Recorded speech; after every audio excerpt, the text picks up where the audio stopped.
രണ്ട് വെറൈറ്റി ആയിട്ടുള്ള സ്നാക്കാണ് ഉണ്ടാക്കാൻ വേണ്ടിയിട്ട് പോകുന്നത്. അപ്പോൾ നല്ല പഴുത്ത പഴം ഉണ്ടെന്ന് വെച്ചിട്ടുണ്ടെങ്കിൽ നല്ല പഴുത്ത പഴം എടുക്കുക.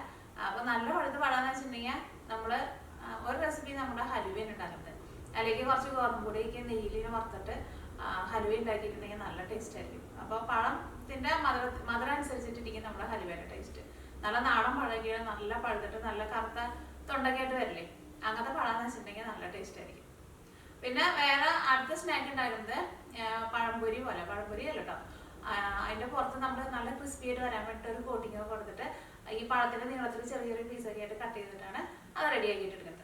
അങ്ങനെ രണ്ട് സ്നാക്ക് റെസിപ്പിയാണ് ചെയ്യാൻ വേണ്ടിയിട്ട് പോകുന്നത്. രണ്ടും റെഡിയാക്കിയിട്ട് എടുക്കാൻ വേണ്ടിയിട്ട് നല്ല എളുപ്പമാണ്. അപ്പോൾ വീഡിയോ കണ്ടു കഴിഞ്ഞിട്ട് നിങ്ങൾക്ക് ഇഷ്ടമാണെന്ന് വെച്ചിട്ടുണ്ടെങ്കിൽ വീഡിയോയുടെ അടിയിൽ ലൈക്ക് ചെയ്യുക, കമൻറ്റ്സ് ചെയ്യുക, നിങ്ങളുടെ ഫ്രണ്ട്സിനും ഷെയർ ചെയ്യാൻ വേണ്ടിയിട്ട് മറക്കരുത്. പിന്നെ മിയ ടീച്ചർ സബ്സ്ക്രൈബ് ചെയ്യാത്തവരുണ്ടെന്ന് വെച്ചിട്ടുണ്ടെങ്കിൽ സബ്സ്ക്രൈബ് ചെയ്യുക. അവിടെ ആയിരിക്കും പുതിയ വീഡിയോസുകളൊക്കെ ഇടുമ്പോൾ നിങ്ങൾക്ക് അതിന് നോട്ടിഫിക്കേഷൻ കിട്ടുക. അപ്പോൾ നമുക്ക് ഇനി ഒട്ടും സമയം കളയേണ്ട തന്നെ നമ്മുടെ പഴം കൊണ്ടുള്ള സ്നാക്സ് റെഡിയാക്കിയിട്ട് എടുക്കുക. അപ്പോൾ ഈ ഏത്തപ്പഴം വെച്ചിട്ട് ഫസ്റ്റ് നമുക്ക് നല്ല ഈസി ആയിട്ട് ഹലുവ റെഡിയാക്കിയിട്ട് എടുക്കുക. അപ്പോൾ ഞാനിവിടെ ഇതേപോലെ നന്നായിട്ട് പഴുത്ത 2 ഏത്തപ്പഴം എടുത്തേക്കുന്നത്. ഈ പഴത്തിന് അത്യാവശ്യം നല്ല വലുപ്പമുണ്ട് കേട്ടോ. അപ്പോൾ എന്ത് ചെയ്യണമെന്ന് വെച്ചിട്ടുണ്ടെങ്കിൽ ഈ പഴം നമ്മൾ മിക്സിയിൽ ഇട്ടിട്ടോ ഒന്ന് അരച്ചിട്ട് എടുക്കണം. അപ്പോൾ ഞാനിവിടെ പഴം പുഴുങ്ങാണ്ടാട്ടോ എടുത്തേക്കുന്നത്. അപ്പോൾ നമുക്ക് മിക്സിയുടെ ജാറിലേക്ക് പഴം ചേർക്കാം. അപ്പോൾ 2 പഴവും ഞാനിവിടെ മിക്സിയുടെ ജാറിലേക്ക് ഇട്ടിട്ടുണ്ട്. ഇനി ഇതിലേക്ക് ഞാനിവിടെ 1 ഗ്ലാസ് വെള്ളമാണ് ചേർക്കുന്നത്. ഇത് നമുക്ക് ഒന്ന് അരച്ചിട്ട് എടുക്കാം. ഇനി നമ്മൾ ഹലുവ ഉണ്ടാക്കാൻ വേണ്ടിയിട്ട് പോവാണ്. അപ്പോൾ അതിന് വേണ്ടിയിട്ട് ഞാനിവിടെ ഒരു ഇരുമ്പിൻ്റെ ചീഞ്ചട്ടിയാണ് എടുത്തേക്കുന്നത്. നല്ല കട്ടിയുള്ള ചട്ടിയാണെന്ന് വെച്ചിട്ടുണ്ടെങ്കിൽ അടിയിലൊന്നും പിടിക്കില്ല, ഇളക്കാനൊക്കെയാണെന്ന് വെച്ചിട്ടുണ്ടെങ്കിൽ നല്ല സുഖമായിരിക്കും. അപ്പോൾ ഈ ഹലുവ നമുക്ക് നെയ്യിൽ വേണമെന്ന് വെച്ചിട്ടുണ്ടെങ്കിൽ നെയ്യിലുണ്ടാക്കാം. ഇത് ഞാനിപ്പോൾ വെളിച്ചെണ്ണയിലോട്ട് ഉണ്ടാക്കുന്നുണ്ട്. വെളിച്ചെണ്ണയും ചേർക്കുന്നുണ്ട്. പിന്നെ നെയ്യുടെ ഒരു ടേസ്റ്റ് കിട്ടാൻ വേണ്ടിയിട്ട് കുറച്ച് നെയ്യും കൂടിയിട്ട് അതിൻ്റെ കൂടെ ചേർക്കുന്നുണ്ട്. അപ്പോൾ അത് നിങ്ങളുടെ ഇഷ്ടത്തിനനുസരിച്ചിട്ട് നിങ്ങൾക്ക് ഓയിൽ വെളിച്ചെണ്ണ വേണമെന്ന് വെച്ചിട്ടുണ്ടെങ്കിൽ വെളിച്ചെണ്ണ ചേർക്കാം. ഇപ്പോൾ സൺഫ്ലവർ ഓയിലായിരുന്നാലും കുഴപ്പമില്ല. പക്ഷേ നെയ്യിലുണ്ടാക്കുമ്പോൾ ആ നെയ്യുടെയൊക്കെ നല്ലൊരു ടേസ്റ്റ് ഉണ്ടാവുമല്ലോ. പക്ഷേ എനിക്ക് ഇങ്ങനെ ഏത്തപ്പഴം ഉണ്ടാക്കുമ്പോൾ വെളിച്ചെണ്ണയുടെ ടേസ്റ്റിന് കൂടുതൽ ഇഷ്ടം. അപ്പോൾ ഞാനിതിലേക്ക് വെളിച്ചെണ്ണ ചേർക്കാണ്. ഹൽവയ്ക്ക് ആകുമ്പോൾ നമുക്കറിയാമല്ലോ കുറച്ച് ഓയിൽ കൂടുതൽ വേണം. ഇനി ഞാനിവിടെ വെളിച്ചെണ്ണയുടെ കൂടെ ഇത്രയ്ക്ക് നെയ്യും കൂടിയിട്ട് ചേർക്കുന്നുണ്ട്. ഇത് ഞാനിവിടെ വീട്ടിലുണ്ടാക്കിയ നെയ്യ് കേട്ടോ. അടിഭാഗമായിട്ടുണ്ട്, അതാണ് അതിൻ്റെ കളറ് വേറെ കളറ്. പക്ഷെ നല്ല മണം കേട്ടോ നെയ്ക്ക്.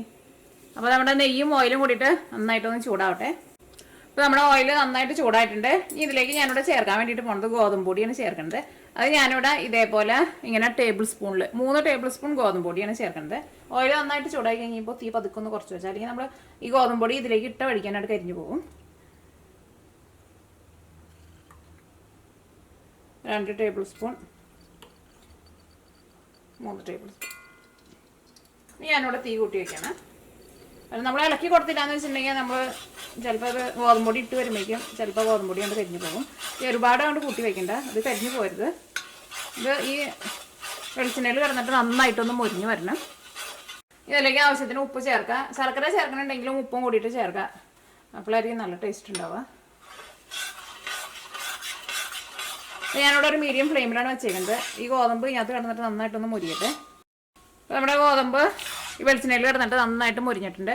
ഇതിലേക്ക് നമ്മൾ മിക്സിയിലിട്ടിട്ട് അരച്ച് വെച്ചേക്കുന്ന നമ്മുടെ പഴം ഉണ്ടല്ലോ, ആ പഴമാണ് ചേർക്കാൻ വേണ്ടിയിട്ട് പോകുന്നത്.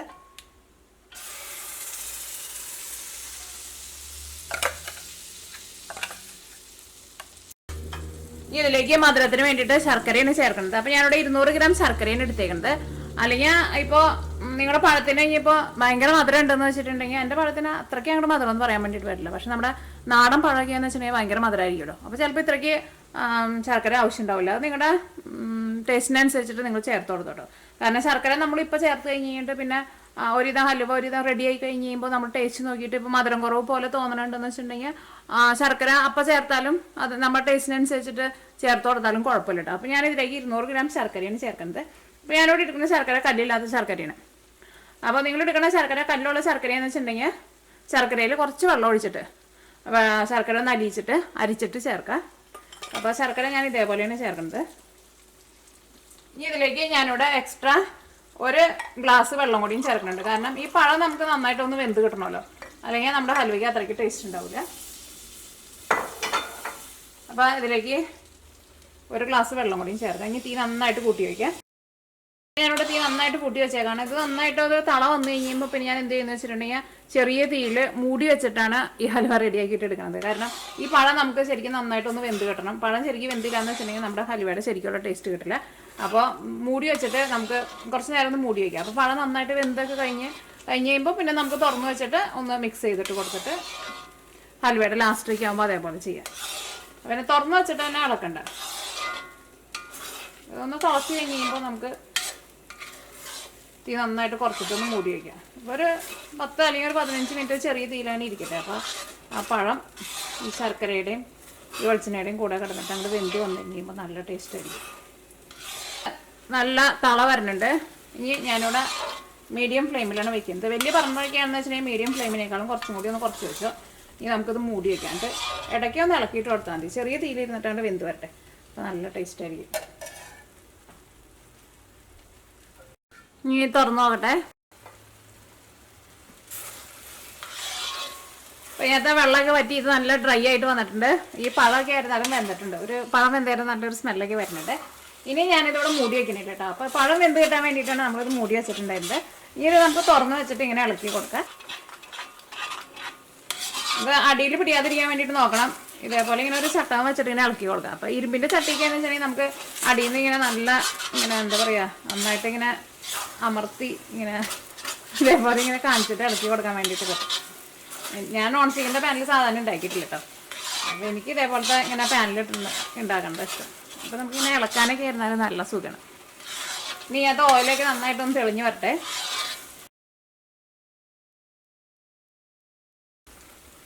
അപ്പോൾ നമ്മുടെ ഹൽവയിൽ നിന്ന് ചെറുതായിട്ട് വെളിച്ചെണ്ണയ്ക്കും സൈഡിൽ കൂടെ ഇവിടെ ഇങ്ങനെ തെളിഞ്ഞ് വന്ന് തുടങ്ങിയിട്ടുണ്ട്.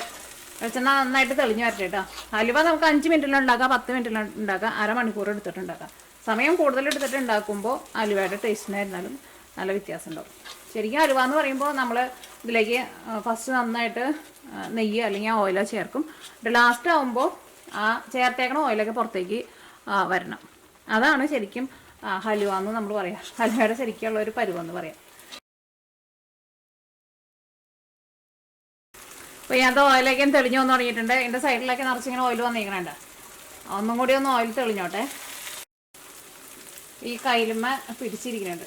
ഇതിങ്ങനെ പിടിച്ചിരിക്കുന്നതായിരിക്കും കഴിക്കാൻ വേണ്ടിയിട്ട് ഭയങ്കര ടേസ്റ്റ് ഉണ്ടാവും. ഇവിടെ പിടിച്ചിരിക്കുന്നതിൻ്റെ കൂടെ കളർ മാറിയിട്ടില്ലേ, അതിന് ഭയങ്കര ടേസ്റ്റ് ആയിരിക്കും. അതിങ്ങനെ കട്ട പിടിച്ച പോലെ ഇരിക്കും. പിന്നെ ലാസ്റ്റ് നമ്മൾ ഹലുവ എടുത്ത് കഴിഞ്ഞിട്ട് ഈ ചീഞ്ചട്ടിയുടെ സൈഡൊക്കെ വടിച്ച് തിന്നാൻ വേണ്ടിയിട്ട് അതിലും ടേസ്റ്റ് ആയിരിക്കും. അപ്പോൾ ഇതിനകത്ത് ഓയിലൊക്കെ നന്നായിട്ട് തെളിഞ്ഞു വന്നിട്ടുണ്ട്. ഇതേപോലെ ഇങ്ങനെ വരണം കേട്ടോ. ഇനി ഞാനിവിടെ തീ ഓഫ് ചെയ്യാണ്. ഇനി ഇത് നമുക്ക് ചൂടോട് കൂടിയിട്ട് വേറൊരു പ്ലേറ്റിലേക്ക് പകർത്തിയെടുക്കാം. അപ്പോൾ നമ്മുടെ ഹലുവേനെ പകർത്തട്ടെ.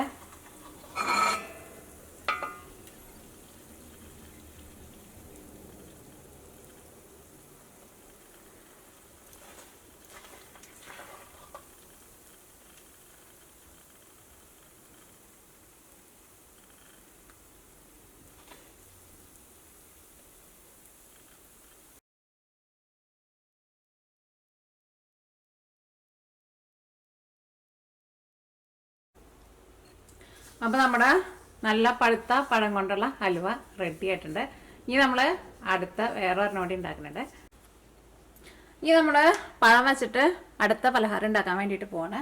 അപ്പോൾ നമുക്ക് അതിലേക്കുള്ള ബാറ്റർ റെഡി ആക്കിയിട്ട് എടുക്കുക. അപ്പോൾ അതിന് വേണ്ടിയിട്ട് ഞാനിവിടെ ഒരു മുട്ട എടുത്തിട്ടുണ്ട്.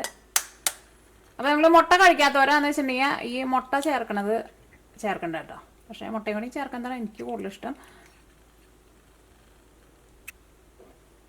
ഇതിലേക്ക് 1/2 കപ്പ് മൈദപ്പൊടി ചേർക്കാം. അപ്പോൾ നിങ്ങൾ ചോദിക്കും ഗോതമ്പ് പൊടി ചേർത്തിട്ടുണ്ടെങ്കിൽ കുഴപ്പമുണ്ടാകുന്നു. ഗോതമ്പ് പൊടി ചേർത്താലും കുഴപ്പമില്ല, പക്ഷേ മൈദപ്പൊടി ആയിരിക്കും കുറച്ചുകൂടി നല്ല ടേസ്റ്റ് ഉണ്ടാവുക. ഇതിലേക്ക് ആവശ്യത്തിന് ഉപ്പ് ചേർക്കാം. ഇതിലേക്ക് ആവശ്യത്തിന് വെള്ളം ഒഴിച്ചിട്ട് ഇത് നല്ല ഒരു തിക്ക് ബാറ്ററായിട്ട് മിക്സ് ചെയ്തിട്ട് എടുക്കുക. അപ്പോൾ നിങ്ങളുടെ പഴത്തിന് നല്ല മധുരം ഇല്ലയെന്ന് വെച്ചിട്ടുണ്ടെങ്കിൽ നിങ്ങൾ ഇതിലേക്ക് പഞ്ചസാരയും കൂടിയിട്ട് ചേർക്കാം കേട്ടോ. അപ്പോൾ ഞാനിവിടെ എടുത്തേണ പഴത്തിന് നല്ല മധുരം ഉണ്ട്. അപ്പോൾ ഞാൻ ഇതിലേക്ക് പഞ്ചസാര ചേർക്കണില്ല. ഇതിലേക്ക് നിങ്ങൾക്ക് ഏലക്കായയുടെ ടേസ്റ്റ് വേണമെന്ന് വെച്ചിട്ടുണ്ടെങ്കിൽ ഒരു 2 നുള്ള ഏലക്കായ പൊടിച്ചതും കൂടിയിട്ട് ചേർക്കാം കേട്ടോ. അപ്പോൾ നമ്മുടെ ബാറ്റർ റെഡി ആയിട്ടുണ്ട്. ബാറ്റർ ഇതേപോലെ ഇങ്ങനെ ഇരിക്കണം, ഒരുപാട് വെള്ളം പോലെ ഇരിക്കരുത്, പ്രത്യേകം ശ്രദ്ധിക്കുക. ഇത് റെഡിയാക്കാൻ വേണ്ടിയിട്ട് ഏത്തപ്പഴം എടുക്കുക. അപ്പോൾ ഞാൻ ഈ ഏത്തപ്പഴം അത്രയ്ക്കാണ്ട് ഒരുപാട് ഭയങ്കരമായിട്ടാണ്ട് പഴുത്തേക്കണ പഴമല്ല കേട്ടോ. പക്ഷെ നമ്മൾ അലുവ ഉണ്ടാക്കാൻ എടുത്തിരുന്ന പഴം നല്ലതായിട്ട് പഴുത്ത പഴമാണ്. അപ്പോൾ ഇത് നമ്മൾ എടുക്കുമ്പോൾ ഭയങ്കരമായിട്ട് ഇങ്ങനെ പഴുത്തിങ്ങനെ എന്താ പറയുക, ഇങ്ങനെ ഒരു കുഴഞ്ഞ പോലെ ഇരിക്കില്ലേ, അങ്ങനെ അങ്ങനെ ഇരിക്കുന്ന പഴം വെച്ചുണ്ടാക്കണ്ട കേട്ടോ. ഈ പഴത്തിന് ഞാനിവിടെ 2 പീസായിട്ട് കട്ട് ചെയ്യാണ്. ഈ പഴത്തിന് എന്ത് ചെയ്യണമെന്ന് വെച്ചിട്ടുണ്ടെങ്കിൽ നീളത്തിൽ നല്ല കനം കുറച്ചിട്ടുള്ള പീസായിട്ട് കട്ട് ചെയ്തിട്ട് എടുക്കുക. അതേപോലെ ഇങ്ങനെ സെൻറ്ററിൽ കട്ട് ചെയ്യുക.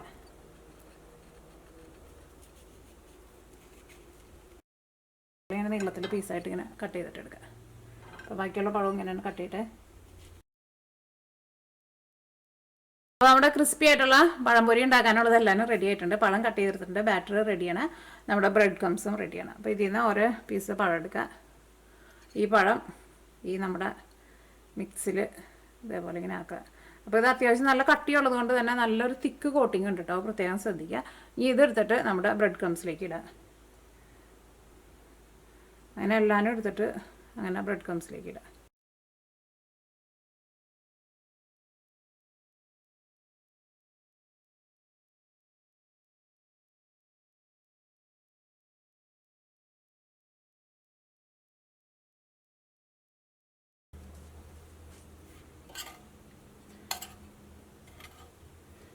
അപ്പോൾ കൈമ പിടിക്കുന്നുണ്ടെന്ന് വെച്ചിട്ടുണ്ടെങ്കിൽ അങ്ങനെ സ്പൂൺ കൊണ്ട് ഇട്ട് കൊടുത്താൽ മതി. അതെങ്ങനെ ഇഷ്ടമെന്ന് വെച്ചിട്ടുണ്ടെങ്കിൽ നിങ്ങളുടെ സൗകര്യം പോലെ ചെയ്യാം. ക്രംസിൽ റെഡി ആക്കിയിട്ട് എടുത്തിട്ടുണ്ട്. ഇനി ഇത് നമുക്ക് ഫ്രൈ ചെയ്തിട്ട് എടുക്കുക. ഫ്രൈ ചെയ്തിട്ട് എടുത്ത് കഴിയുമ്പോൾ നന്നായിട്ട് ഇങ്ങനെ മുരിഞ്ഞ് വരും. നമുക്ക് ഫ്രൈ ചെയ്തിട്ട് എടുക്കുക. അപ്പോൾ അതിന് വേണ്ടിയിട്ട് ഒരു ചെറിയ പാൻ വെച്ചിട്ട് ചൂടാക്കുക. ഞാനിവിടെ അപ്പച്ചട്ടിയായിട്ട് എടുത്തേക്കുന്നത്.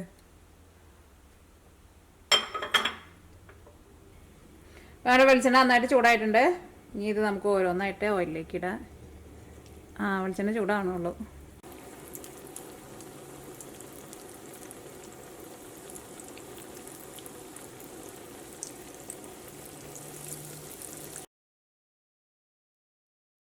ഇത് 2 സൈഡ് നന്നായിട്ട് മുരിഞ്ഞിട്ടുണ്ട്. തീ നന്നായിട്ട് കൂട്ടി വയ്ക്കരുത്, പ്രത്യേകം ശ്രദ്ധിക്കുക. അപ്പോൾ ഈ പുറത്ത് മാത്രമേ ഈ കളർ ഉണ്ടാവുള്ളൂ. ഉള്ളിൽ പഴം നമുക്ക് ശരിക്കും അങ്ങോട്ട് മുരിഞ്ഞു കിട്ടില്ല. കാരണം ഇതിന് പുറത്ത് അത്യാവശ്യം നല്ല കോട്ടിങ് ഉണ്ടല്ലോ. അപ്പോൾ ഇനി ഇത് ഓയിലിൽ നിന്ന് എടുത്ത് മാറ്റാം. അപ്പോൾ തീ അങ്ങനെ കൂട്ടി വെച്ചിട്ടുണ്ടെങ്കിൽ ഉള്ളിലേക്ക് അത്രയ്ക്ക് അങ്ങോട്ട് മുരിയില്ല. അപ്പോൾ പ്രത്യേകം ശ്രദ്ധിക്കുക.